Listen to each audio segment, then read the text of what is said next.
এইটো চাওক এনেকুৱা যিটো ইছ্যু যিসকলৰ আহিছে আৰু এই ইছ্যুটো কেনেকৈ ছল্ভ কৰিবা ইয়াত যাবা ভিডিঅ'ছত যাবা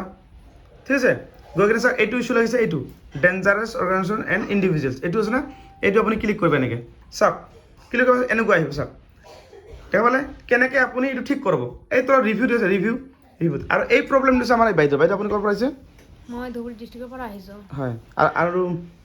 আৰু এইটো কিহৰ কাৰণে হৈছে আপুনি গম পাইছে না পোৱা নাই কিবা এটা আপুনি পষ্ট কৰিছে 2024 চন বহুত পুৰাণা হয় না কিন্তু পোৱা নাই কাৰণ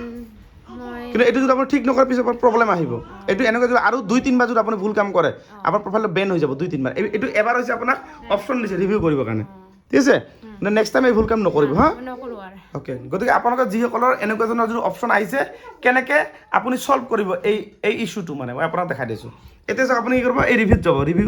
ৰিকুৱেষ্ট ৰিভিউত ক্লিক কৰিব ঠিক আছে এইবিলাক চাওক কি লিখা আছে ৰেষ্ট্ৰিক্টেড টু হেৰেছ ইয়াত যিমানবোৰ আছে চাওক ইউ মেইনটেইন দিছ ফটো এই 2 নম্বৰটো ক্লিক কৰক আপুনি এনেকৈ কণ্টিনিউ কৰিব চাওক মই যি কৰিছোঁ এইটো চাওক আপোনাৰ এইবিলাক চাওক যিবিলাক আছে আই ৱান্ট টু ৰেজ এৱাৰনেছ আপুনি এইটো আছে না এবাৰ ইম্পৰ্টেণ্ট ইছ্যু এইটো 2 নম্বৰটো ক্লিক কৰিব আৰু কণ্টিনিউ কৰিব এইটো চাওক হৈ গ'ল না এইটো ছাবমিট কৰিল না চাওক দেখি আহিব দেখা পালে এইটো চাওক ছাবমিট গল ঘূৰি আছে একো নহয় বেক নকৰিব আপুনি বেক নকৰিব যেনেকৈ আছে এনেকৈ দিয়ক হয় এইটো ডান কৰিব চাওক ডান কৰিলোঁ নহয় এইটো চাওক এতিয়া মই বেক কৰিম এইটো হৈ গ'ল মানে ইছ্যুটো মানে ছল্ভ হৈ গ'ল এতিয়া মই কি কৰিম ইয়াত এনেকৈ যাম এই যে ইছ্যুটো লাগিছিল মই ৰিফ্ৰেছ কৰিম এবাৰ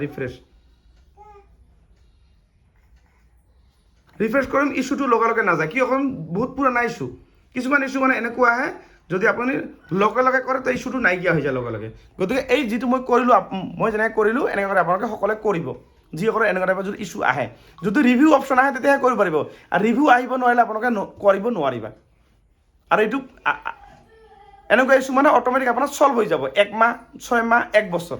অট'মেটিক ছল্ভ হৈ যাব আৰু এইটো আহিলে আপুনি ৰিভিউটো কৰিব ঠিক আছে আৰু ভিডিঅ'টো শ্বেয়াৰ কৰি আপোনাৰ প্ৰফাইলত ৰাখি থৈ দিব